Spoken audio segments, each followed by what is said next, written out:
incident eh. Nasa GC ako, barkada ko to barkada ko to ng high school. Nagtataka ako, meron silang sinasagot. May sagot sila sa tanong na hindi ko nababasa. So nandun sa GC, yung taong nag-unfriend sa akin or possible nang block sa akin kasi hindi ko nababasa yung pangalan. So tinanong ko sa isang kaibigan ko, sino ba yung mga nandyan sa GC na yan? So nakita ko yung pangalan ni H. Sabi niya si H. So alam ko ngayon na si H. So alam mo yan, hindi ibig sabihin nun na nakipagplastikan ako, pero hindi ko siya makalimutan. Alam mo yon? So nakadagdag siya, buti na lang, 'di ba? Nakadagdag siya doon sa rason ko kung bakit ko mas itutuloy. Nakadagdag siya doon sa dahilan kung bakit ko bibilisan. Kasi bakit? Kung mas babagalan ko, nako, mas naniniwala sila na, tingnan mo, wala talagang mangyayari. Hindi ako madadali dyan. Hindi madadali yung 17,000, 19,000, 15,000 ko ka-chimi. Tingnan natin, maraming nag-aabang. Kung may nag-aabang, kung kailan lalabas yung resulta mo, may nag-aabang din kung kailan ka magki-quit. Huwag mong ibigay yung kaligayahan nila. Ha? Kasi kung mag-iinuman, mag-reunion kayo, tapos makita niya nag-quit ka, Actually, di ba? Actually, nagtayaan kami niyan kung hanggang, tingnan mo, ano mo yon? Nagsugal sila, pinagsugalan kanila na, sige, ang bet ko ay 6 months lang yan tatagal. Tingnan mo, after 6 months, iba na naman yung ipipaste niya dyan, ipopost niya sa Facebook. Ang iba naman, ang taya niyan, 1 year, bibigyan ko taning, tinaningan ka ng mga kakilala mo. Naku, pang 1 year lang yan, Chimmy. Diba? Subutin na lang. Hindi ko hinayaan na maging matuwa sila doon sa kanilang pinaniwalaan na hindi ako tatagal dito. Na hindi ako magsaksi dito. Kaya naman, yung mga kaibigan ko dito na sumali sa akin, kahit na wala pa akong result nun, hindi ko rin sila makalimutan. Never ko silang makalimutan. Kasi even now, okay, so may message ako sa kanila, nagti-thank you ako na, thank you naniwala ka sa akin kahit na wala pa akong result nun. Alam mo yun, tumakbo ako kung saan-saan. Para lang talaga masugod bahay ko sila. Naku, nagsusugod bahay ako. Sugod ako sa mga kung saan sila nagtatrabaho. Alam mo, kunwari, babanding, uy, na-miss kita. Di ba ikaw yung singer sa ano natin? Galing mo kayang kumanta. Kaya tayo magbibidyoke. Char! Di ba? Di ba? Tapos abangan ko kung saan siya nagtatrabaho. Maya-maya niya, nakaupo na kami. Pe-present ko na sa kanya negosyo. So, it's up to them na lang. Yung ganun siya. So, everyday, meron kang battle. Alam mo yon, meron kang struggle na babangon ba ako? Tira pa ba to? Lalaban ko pa ba tong pangarap ko na to? Or tatanggapin ko na lang talaga na hindi ako para sa networking? Ha? So yung mga nagpaplano na dyan, yung nahirapan na, yung napuyat na ng ilang puyat na, yung eye bags ay hanggang ilong na. Yung grabe na yung hirap, grabe na yung tawa, di ba? Grabe na yung nag-aabang, kailan ka mag-quit. Ha? Kung maramdaman mo na parang gusto mo na talagang mag-quit, ituloy mo na yan. Para mabawasan na tayo ng mga isipin. Joke. Hindi naman. Grabe si Apply, magpupush para mag-quit. Naku, ikaw nakakaalam sa sarili mo. Okay? Kasi at the end of the day, ikaw pa din. Alam mo si Upline, 5% lang kami. Alam mo, training na to, kahit araw-arawin natin yung training na to, 5% lang to. Okay? Yung 95%, ikaw. Okay? So yung 14,998, yung 15,000 natin, yung 17,000 natin, yung 19,000 natin, hindi yun ang kapital natin. Ang kapital dito, ikaw. Ikaw yung pinaka-capital dito. Okay? Kasi your business starts with you down the line. Your upline is not your business. You are part of the business of upline. Pero alam mo, maniwala ka sa hindi. Later on, kung magpaplano man, kung magde-decide man later on, ikaw magkikwit, okay lang. Bakit? Hindi lang ikaw ang downline ni upline. Pero ikaw ang nakakaalam sa sarili mo na yung negosyo mo magsimula sa'yo down the line. Okay? Kung nakita mo si upline, naku, grabe na si upline, be proud and be happy sa achievements ng iba. Ang maganda nga niyan, nakita mo na meron nang nakarating. So ikaw na yung next. Alam mo, maalala ko si upline Norm. So unang lumalabas yung pangalan niya, August of 2012. Nakita ko lumabas yung pangalan niya. Oy, no. 2013 nangyari to. Okay? Lumabas ngayon ang pangalan ni Upnor. Okay? So ako naman, syempre ako, meron tayong tinatag na yung hierarchy of needs, di ba? Meron tayong needs of recognition. Gusto natin na recognize tayo sa ating association, di ba? So maliban sa kumita tayo, masarap sa pakiramdam na nakikita mo, wow, I am one of the top earners, like that. So nung nakita ko nando sa listahan ng pangalan ni Abner, sabi ko, paano dyan? Gusto ko rin dyan. Gusto ko rin mag-top. Imagine mo, wala pang ano yun kasi dati kasi 2012, 13, 14, mga annual pa lang. Every December ng awarding. Wala pa itong June. Wala pa yung mga August, ganun. Sabi ko, gusto ko rin ganyan. Sabi ni apply, dapat ganito yung kikitain mo. Para kitain mo to, itong mga katao, ganito ang kailangan natin. Sabi ko, alam mo yung sa sarili ko, alam ko sa sarili ko na hindi pa ako magaling. Nasa process pa ako. Pero sabi ko sa sarili ko, goal ko yan na mapasok yung pangalan ko dyan. Pero yung goal ko kasi, pag napasok na yung pangalan ko dyan, wala nang alisan. Dapat tuloy-tuloy na. Okay? So sabi ko, sige, January 2014, lalabas yung pangalan ko. Sa sarili ko, yun yung goal ko. 2014 ng January, lalabas yung pangalan ko. So, hindi ko naman alam, syempre yung kaano yung hataw ng iba, dapat lang. Dapat yung pinakakalaban mo dito, yung sarili mo. Okay? Huwag mong tingnan yung iba kung nagpapahinga. Sa kanila yon, baka mamaya nagpapahinga sila. Gusto mo din magpahinga. Baka mamaya, kaya naman willing pa sila magpahinga kasi kahit hindi nila gawin yung pag-network, naku, mayaman na yan. Kahit hindi nila ganyan unified, meron siyang ibang pagkakakitaan. Eh tayo, kumusta tayo? Tama ba? So yung pinakakalaban mo dito, sarili mo. Okay? So hindi ko tinignan ko yung iba, kumusta na sila, yung grupo nila. Basta ang inasikaso ko, yung sarili kong kaldero. Yung sarili kong grupo dapat mabuo. Alam mo yun? So inalam ko lahat, paano ba maging apply. So pag naging apply na, ano yung mga ituturo, anong next na gagawin. Kasi na-ready ko na sarili ko, sooner or later, aalis ako sa Jansan. Kasi sa pag nagne-network ka, you will never know kung saan ka dadalhin ng network mo. Kasi syempre naman, lahat naman siguro sa atin, gusto natin kung saan yung lugar natin, sana dito ko lang din mahanap yung left and right ko. Eh kung nandun ka sa lugar na hindi ganun ka mataas yung population, eh kaya naman pala hindi ka kumikita ng malaki kasi yung prayer mo lang ay hanggang dyan lang sa lugar mo. Taga Jensan Lord, sana bigyan mo ako ng left and right, taga Jensan lang din.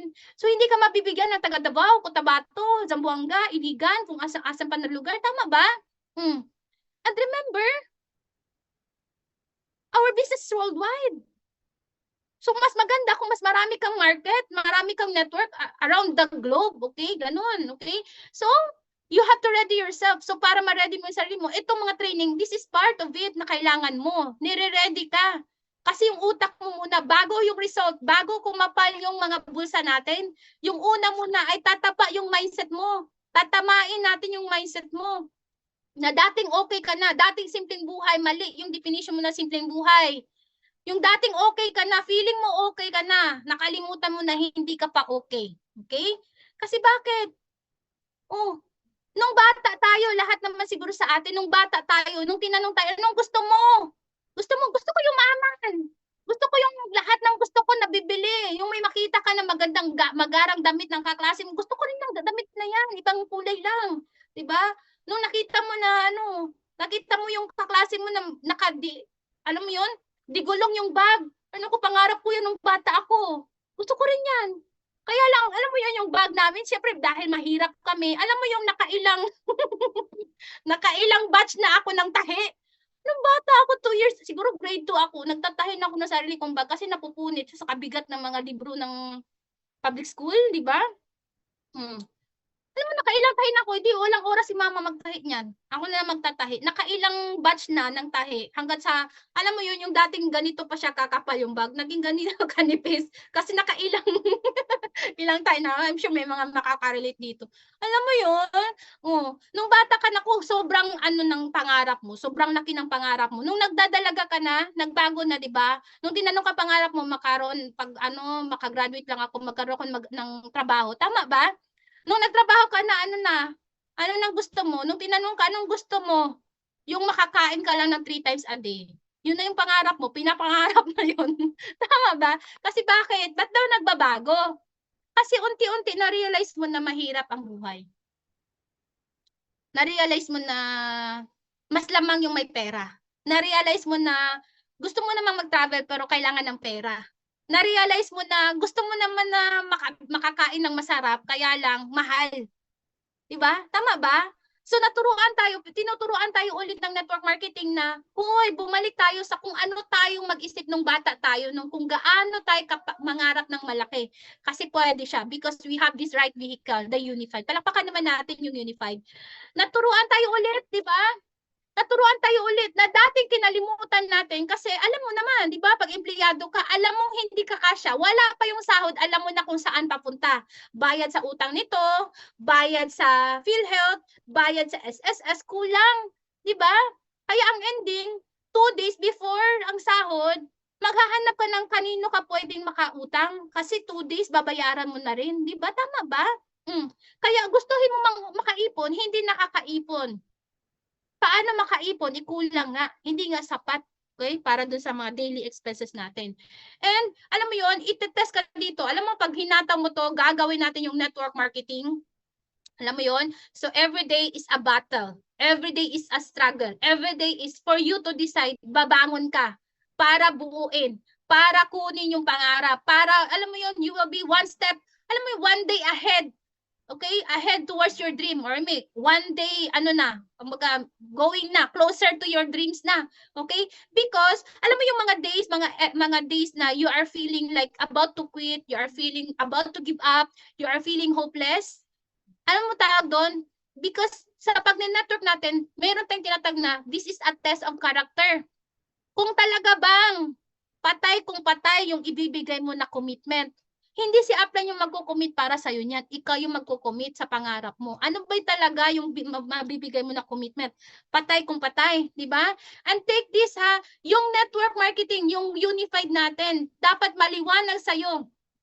Kasi liwanag nang nangyari sa amin na kaya ko to gagawin. Kaya ko to gagawin kasi yung network marketing, ito yung nagbigay ng chance sa akin. Ito lang ang natatanging nagbigay sa akin ng chance na mahirap man ako, pero pwede akong yumaman. Tama ba? Ito lang yung maliwanag na chance. Pagkakataon na binigay sa atin na pwede kang yumaman, pwedeng magbago yung buhay mo, pwedeng matupad yung kinalimutan mo na gusto mo magkaroon ng bahay. Kasi sa totoo lang, isa ako doon. Kinalimutan ko na yan. Pag tinanong ako pangarap, wala na akong masagot. Kasi kung magsasahod ka rin lang, di ba, ng maliit, hindi ka na. Para kung baka naiinggit ka, of course, may makikita ka mga artista, wow, ganda ng bahay. Pero hindi ko na na-imagine na ako magkaroon ng ganyan. Dito lang ulit, binalik sa atin. Tama ba? Naging, alam mo yung, tinuruan tayo na maniwala ka ulit. Ba't ka hindi maniniwala? Meron ng mga nangyari. Ba't di ka maniwala? You have the vehicle na. Pareho lang mga vehicle na mga nakita natin na kumita ng malaki, nagbago ang buhay. Tama ba? At be excited. Be excited na magbabago yung buhay nyo dito. Okay? The same na excitement na naramdaman namin ng mga nagka-result. So nagkataon lang na nauna kami dito, kaya namin ina-transfer sa inyo yung mga natutunan din namin in the past. Actually, hanggang ngayon, okay? Continuously, okay? Ang negosyo, okay? So ngayon, ganito siya. Yung paghataw kasi natin, pag-decide natin na sige, gagawin ko yung network. Gagawin ko yung MLM. Okay? Dahil gagawin ko na yung MLM, ito ay as if para kang tumaya ng loto. Okay? Imagine mo nga tumaya ka ng loto. Nung tumaya ka ng loto, alam mo na tatamaan mo yung numero. Okay? Ngayon nanalo ka. Okay? As if nanalo ka. Yung pag-commit natin, pag-decide natin na gagawin natin yung network sa Unified, this is as if nanalo ka na. Nanalo ka ng, sabihin na natin ng 20 million. Okay? Nanalo ka ng 20 million. Kaya lang, kahit nanalo ka ng 20 million, kailangan mong mag-antay ng 3 years bago mo makuha yung premyo mo. Pero nanalo ka na ha. Nanalo ka na. 20 million. Pero 3 years mo pa makukuha. Ganyan siya sa pag-network natin. Alam mo naman na napanalunan mo na dito yung 20 million. O dahil excited ka na nandyan na kukunin mo yung 20 million after 3 years, makukuha mo lamang ito kapag trinabaho mo. So, di ba? Pag alam mo na nanalo ka pala ng 20 million, makukuha mo to ng 3 years, ay naku, sigurado. Yung kilos mo magbabago. Lagi kang happy every day. Lagi kang busy, lagi kang productive. Tama ba? Dahil nagmamadali ka, na gusto mo na makuha na yon 3 years time. Tama ba? Oh, ganyan din dito. Ganyan kasi siya sa pag-network natin. Ang sabi ay 3 to 5 years. So, nang sinabi sa akin ng apply niya na Chim 3 to 5 years lang. Sabi ko, sa utak ko, hindi ko tinignan ang 3 years. Ang tinignan ko 5 years. Hindi ako natatagalan sa 5 years. Bakit? Sa network, sa employment nga, di ba? 3 years ako nagturo. Wala namang nangyari sa akin. Wala namang kahit na bahay man lang. Di ba? Kahit na, sabi na natin na kahit na 100 square meters man lang, wala akong lote. Okay? Pero dito pwede daw. So, ang binilang ko, bahala na 5 years. Pero, syempre, hindi naman natin antayin yung 5 years na lilipas lang siya. Okay? Tatrabahuin natin yun. Okay? Ngayon, requirements ng pag-network ay paghirapan mo ito. Normal. Okay? Pagpuyatan mo ito. Gaya ngayon, di ba? Pagpuyatan natin to. Na-inform ba kayo na kapag ako ang speaker ay inaabotin ng alauna? si Ma'am Marina Divina. Hi, Ma'am Marina. Tawag-tawa si Ma'am Marina. Sa tingin ko, hindi siya informed kasi tawag-tawa si Ma'am Marina. Pero grabe naman yung abutin na ng alauna, di ba? Hindi naman. Mga alas 12 lang. Ganon din. Magpupuyat natin dito. Di ba? Pinagpupuyatan natin yung K-drama na yan na wala namang pisong binibigay sa atin, di ba? Ano ba yung pagpuyatan natin yung pagbuo ng pangarap natin para sa passive income natin in the future, para sa time and financial freedom natin. Tama ba? Okay? Ngayon, paghirapan, alam mo yon, makaka-encounter kayo maraming rejection at maraming tatawa sa inyo. Okay lang yun kasi yun yung normal. That's part of our business. Kasi kung hindi ka dito nire-reject, walang magdi-discourage sa'yo, ibig sabihin nun, hindi ka pa umataw niyan kasi namimili ka pa ng kakausapin. Okay? Pero just imagine, 3 to 5 years, okay? Parang kumbaga, i-vision mo yung sarili mo, gagawin mo to. Pero 3 to 5 years from now, you will be driving your own car. Lalo na sa mga talagang hindi pa naka-experience na magkakotse. Lalo na dun sa mga taong katulad ko na dati parang imposibleng-imposible magkakotse. Pero yan yung network marketing. Okay? Gagawin mo to, trabahuin mo to, pagpuyatan natin, paghirapan natin. Okay? Bibilisan natin, sisipagan natin. Okay? Pero in 3 years or 5 years from now, you will be driving your own car. It's not about the car. No. It's about, alam mo yon na nabigyan ka ng opportunity. Nabigyan ka ng pagkakataon na you are just an ordinary person. Pero pwede pala. Pwede ka palang yumaman. Kasi only if, di ba? Gusto natin makipagsabayan sa mga mayayaman na. Well, wala tayong milyon para magkaroon tayo ng business. Tama ba? Dito sa network marketing, meron kasing sistema, okay? Meron sistema na ginaya natin the same ng kung ano yung sikreto ng mga mayayaman. So ano ba kasi yung meron sa network marketing? Okay? Una sa lahat, ang meron sa network marketing ay yung tinatawag na law of leverage. Yun yung meron sa mga mayayaman. Bakit sila mayaman? Law of leverage. Gusto ko sana magsulat, kaya lang, ang pangit ang ano ko. Sige, law of leverage. Try natin magsulat. Uy, mga basket ko dyan, ha? Ay, nako, walang silbi. Kita ba? Hindi, no? Hindi siya nakikita. Sulat nyo na lang dyan. Law of leverage. Okay? Try ko ito. Kung maliit na ano. Dad, itry daw ng ano, Dad, oh. Unsaon eh. Meron kasing bagong ano, pero nabigla ko kanina kasi ganyan siya puti. Hindi ko alam yung Titus paano. So, hindi siya. Hindi siya maano. Saan pagbukaan ng ikan eh. Sige, yan na lang. Yan. So, law of leverage. Kung anong meron sa mga mayayaman, bakit sila mayaman? Dahil meron silang law of leverage. Okay, example. Okay? So, ito yung boss mo. Okay, kita ba? Oh, ito yung boss mo. Yung boss mo, nag-hire siya ng maraming managers sa kanyang mga negosyo. Tama ba? Tapos yung bawat manager na to, let's say, okay, so sa aling department, okay, sa Department of Accounting Department, yung manager, meron pa siyang mga supervisor. Ang supervisor, meron pa siyang mga under na naman sa kanya. Okay, meron itong mga accounting officer. Si accounting officer, meron silang mga, alam mo, mga assistant pa. Meron pang yung talagang bookkeeper at so on and so forth. Tama ba?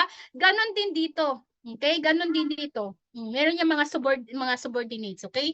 So, ganyan yung ginagawa ng mga mayayaman. Nagle-leverage din sila.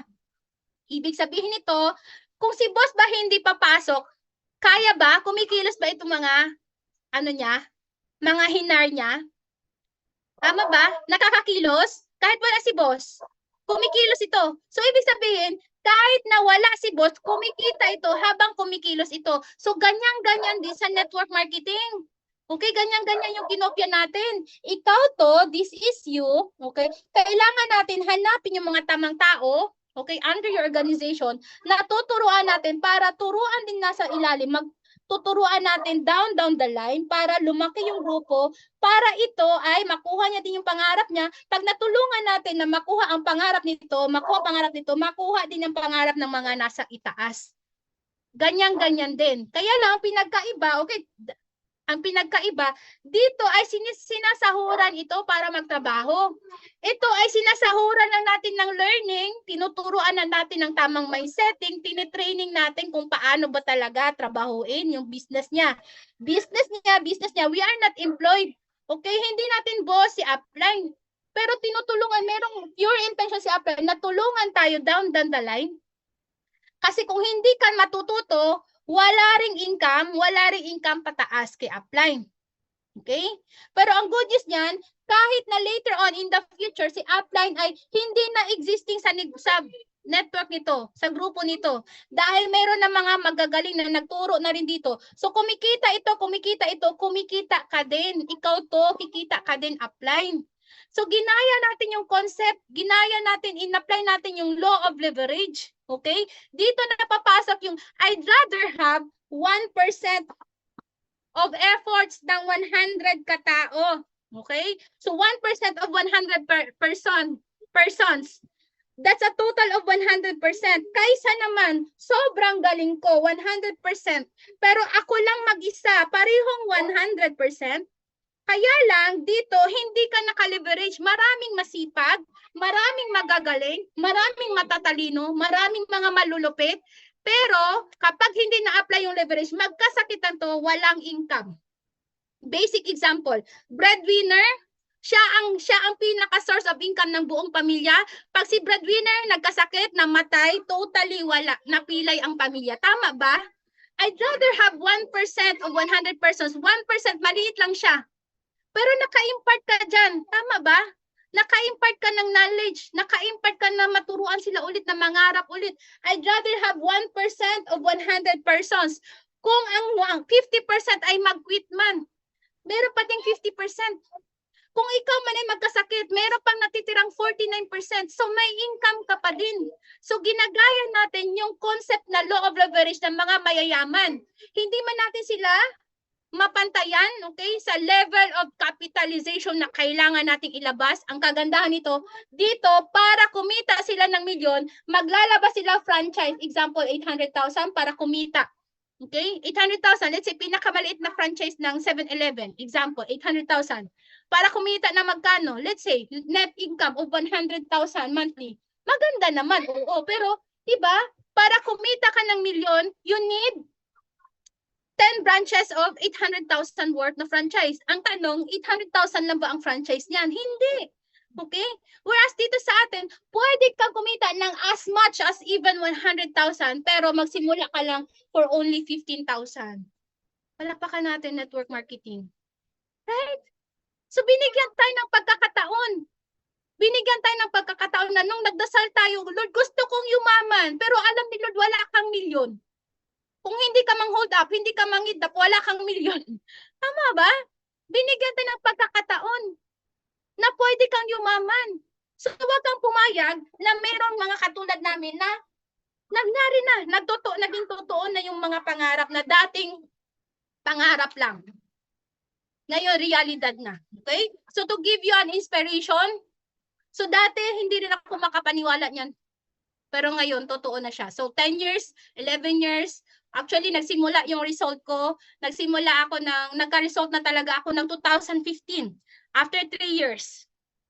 So, ang unang result ko dito, okay, yung nagkaroon ako ng first car. Anak ng tricycle driver, what's the chance na pwede kang magkakotse? Kasi bakit? Yung gulong pa lamang yan. Gulong, okay, maliit na kotse, 2.5 ang isang gulong yan. O 4 na gulong, 10,000 na yan, gulong pa lang. Whereas nagsimula ka lang dito 15,000 capital. At ang pwedeng ibigay sa iyo pangarap mo. So yung pangarap natin, 'di ba? Ano bang mga pangarap? Ay ibabalik natin 'yan ngayon. So bawat isa sa atin nangarap tayo. So it can be mostly sa atin may bahay na. Pero balikan natin nung na-invite ako or sumali ako sa Unified, I was only 27 years old. So 27 years old, walang sariling bahay, nakitira pa ako sa parents ko. Okay? Wala akong sarili kong pangbayad ng mga utilities. Kasi sila mama pa nagbabayad ng kuryente, tubig, and all. Okay? So ngayon, babalikan natin. Okay lang ba? Babalikan natin yung mga pangarap natin. Bawat sa atin, okay? Kaya mo to gagawin kasi ito yung pinaka gusto natin, yung pangarap. Okay? Gaya na nabanggit ko kanina, baka merong iilan sa atin dito na kaya naman hindi hahatawin ito kasi okay na siya. Minsan kasi okay ka na. Kaya lang, hindi mo na-realize na ngayon kasi okay pa yan. Pero paano kung may mangyari? Di ba? Mapipila yung mga mahal natin sa buhay. Minsan, yung way naman, may possible, meron tayong kasama dito na okay na siya dahil literal na mayaman na siya. Okay? And most probably your reason is, kaya ka nandito is to be a channel of blessing. That's good. That's good. Okay? You have a good heart. Kasi bakit? Yung pagbigay ng tulong sa ibang tao, pwede rin sa opportunity, through opportunity. Kaysa naman bigay ng pera, tama ba? Turuan na natin sila na paano sila tumayo on their own. Paano sila kumita. Para, alam mo yon, hindi habang buhay ay aasa na lang sa, ay naku, okay lang ako kahit hindi ako magsipag. May ate naman ako na nagbibigay sa akin ng 50,000 a month. Wow, sana all. Pwede maging kapatid mo. Di ba? Kaya lang hindi lahat, tama ba? Okay. So kaya natin, okay, kaya tayo maghihirap, kaya natin pagpuyatan to, okay? Pagtrabahuan itong pangarap na to. Okay? I mean, pagpuyatan dahil kumbaga ilalaban natin, okay? Kukunin natin yung mga pangarap na to. So lahat tayo dito nangarap tayo most probably magkaroon ng house and lot, tama ba? House and lot. Yung house and lot, minsan kasi pagka hindi mo pa talagang masyado, kumbaga hindi ka pa masyadong naging open kung ano ba talaga yung pangarap ng malaki, feeling mo yung 100,000, malaki na yan. Pero honestly, yung 100,000, lote pa lang yan. Tapos lote yan na, hindi yan sa city na lote. Ha? Hindi yan sa city na lote. Malayo ka sa city niyan. Baka tagilid pa yung ano niyan. Tagilid pa yung may-ari niyan. Maraming may-ari. Di ba? Pauna na lang kung sino makapatitulo ng lupa na yan. Or baka nasa bundok yan. 100,000, sobrang mura naman. Kasi just imagine, di ba? Pag nasa city na yan, magre-range na yan 10,000 or pinakamura siguro 3,000 per square meter. Kung nandun ka pa sa 1,000 per square meter, 100,000 yan, 100 square meters pa lang yan. Hindi pa yan ganun kalaki na lote. Okay? So house and lot. Pangarap na house and lot. Sabihin na lang natin na magkano yan. Let's say 2 million. Kahit pa paano. Okay, sige, 2 million. May lote na, may bahay pa. Pero hindi pa yan masyadong mag-aarap na bahay, ha? Okay? So nangarap din tayo ng magkaroon ng kotse, tama ba? Kotse. Diba? Lalo na pag nanay ka na, mangangarap ka din na mahatid sundo mo ng kotse yung anak mo. Lalo mo pag umuulan, di ba? Ramdam mo kung gaano kahirap ng pupunta sa school nang mababasa yung yung sapatos mo. Di ba? Kotse. Sabihin na natin na sa 1 million yan. Isang kotse. Travel, savings pa. Okay, so travel, mga siguro 1 million. Okay na yan. 1 million na travel. Savings, magkano savings? Okay, 5 million. So magkano yan lahat? 9 million. 9 million yung pangarap. Okay, so ngayon, titingnan natin ha, yung mga options natin. So yan din yung pangarap ko. Yan din yung pangarap ko. So 9 million na pangarap. Minsan kasi, hindi lang natin na-compute yan. Okay? So ngayon, tuturuan natin yung bawat sarili natin paano mag-compute. So yung 9 million pala na yan, okay, pwedeng ma-achieve pag sino ba mga empleyado dito? So, taas kamay, mga empleyado. Huwag mo na mag-resign ha. Gabi na ngayon, Sabado. Lunes na lang. Ay, wag mo na magre-resign, ha? Wag mo na magre-resign. Saka na mag-resign kapag need ka na ng grupo mo talaga. Okay? Alam ko na nakakasuka na, pero tiis-tiis pa, ha? Tiis-tiis pa muna. Okay. Ngayon, ganito siya. Employment. Okay. Pag ikaw ay kumikita ng 30,000 a month, o sige, sabihin na natin kaya mo mag-ipon ng 30,000 a month. 30,000 a month times, ite-10 mas lang natin kasi syempre kailangan mo din mo sa sarili mo. Okay, so kaya mo ng 300,000 per year na savings. So 9 million. 9 million. Oh, good luck. Divide by 300,000. 30 years. So magtrabaho ka pa ng 30 years. Ha? Para maano mo na talagang you are fulfilled na sa pangarap. Okay na ako sa pangarap, number 1. So nagsimula ka mag-work ng 20 years old. So after, pag nag 50 years old ka na, check na yung pangarap mo. Eh, ang malaking tanong naman, lahat ba kumikita ng 30,000 or nakakapag-ipon ng 30,000? Hindi. Tama ba? Hindi. So, kaya naman, no doubt na konti lang nakakakuha ng pangarap. Ngayon, bakit mas kailangan mong, alam mo yun, mas kailangan ka kumapit sa network marketing? Kasi, okay, gaya na nabanggit ko kanina, dito lang tayo may chance na makapagsabayan tayo sa mga mayayaman. At para mas mapadali natin makuha yung pangarap. Kasi bakit? 300,000 per year. Pwede makuha yan ng 1 month lang sa network marketing. Okay? So meaning, yung 30 years na to, pwede lang ng 3 years lang makuha mo na dito. Kaya mo bibilisan kasi merong sistema dito. Ito yung sistema natin, yung law of leverage. Okay? Ginaya natin yung konsepto ng mayayaman. So ito na yung way natin. Ngayon, dahil nga, just imagine, di ba? So ngayon, di ba, ito yung pangarap. Ito yung mga first pangarap ko din. So kung iano natin sa kung ano yung naging journey ko dito sa Unified bilang ako ay magti-12 years na sa company natin. Okay? So house and lot. Kumusta ng house and lot mo, Ma'am Chimi? So, meron na akong 3 house and lot. Okay? So yung isa dyan, sige, wag na lang natin bilangin yung 2. Pero itong kung saan kami nakatira ngayon, within the city kasi to, naka-subdivision kami. Hindi pa nga ito, hindi ito exclusive subdivision. Pero malapit kasi kami sa Save More, malapit kami sa mga establishments. So nabili namin lote pa lang. Lote pa lang. Okay, meron siyang house, naka-house and lot na siya. Pero syempre, pinabago pa namin yung house dito. Okay. So lote pa lang ay nabili namin siya ng 2.1. Di ba? O dahil sa 15,000 yung tinaya ko nung 2012. Yung 15,000, ito yung naging kapalit. Okay. So yung kotse, Ma'am Chimi, may kotse ka na ba? Okay. So yung kotse, yung first car ko, 2015. Okay. Nagkaroon ako ng second car, nandyan sa labas, nakagarahe pa yan sila. Okay. 2017. Tapos ng 2018, trip-trip lang namin, bumili din kami ng sports car Mercedes. Okay?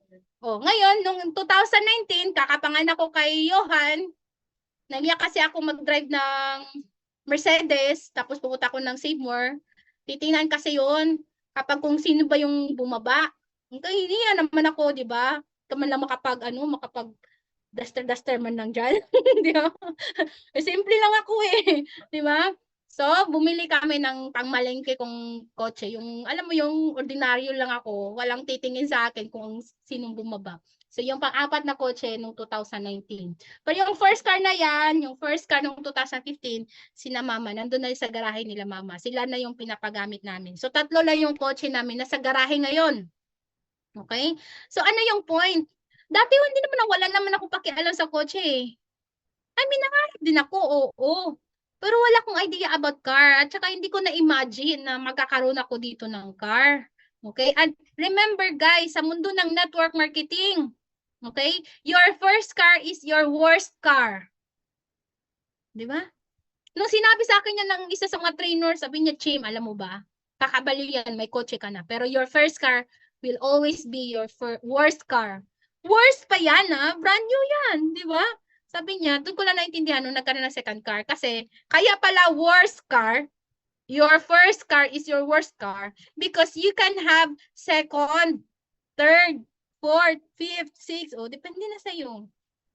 So, makaka-level ka sa mga mayayaman. At saka, di utang yan, ah. Katas lahat yan ng pag-network mo. Okay? So, ngayon, travel. Ako, isa-isahin natin. Sobrang dami. And the last travel namin with family, okay? Nagbagyo kami, more than 200,000 yung nagastos namin ni ate. Okay? 21 kaming lahat. Mula Jensan, Putang Manila, dalawa kaming van. Van na hindi masikip. Yung van na, alam mo, nakatakbo-takbo yung mga bata sa loob. 10 sa kabila, 11 kami sa kabila. Yung, ano ba tag doon? Basta, yun. Hindi commuter, basta yung mas malaki, parang Grandia, ganon. Pero hindi siya Grandia, yung iba, okay? So, yun, okay? And then, syempre, nagkondo kami. O, kumain kami. O, umikot-ikot kami sa Baguio. Ganon. So, aside from that, ngayon na namang, ngayong February, okay, kasi Ilongga si Mama, taga Pasig kami, San Enrique. So, magre-renew kami ngayong February. Pero ano lang kami, parang mga 10 lang kami, 11 kami. Di ba? So, syempre, yun. Basta yun, ha? So, savings, para later on, okay, magkakaroon kayo ng, kaya nyo ng kaya nyo pag may ipon na kayo, syempre may emergency fund, makabili na kayo, maka-afford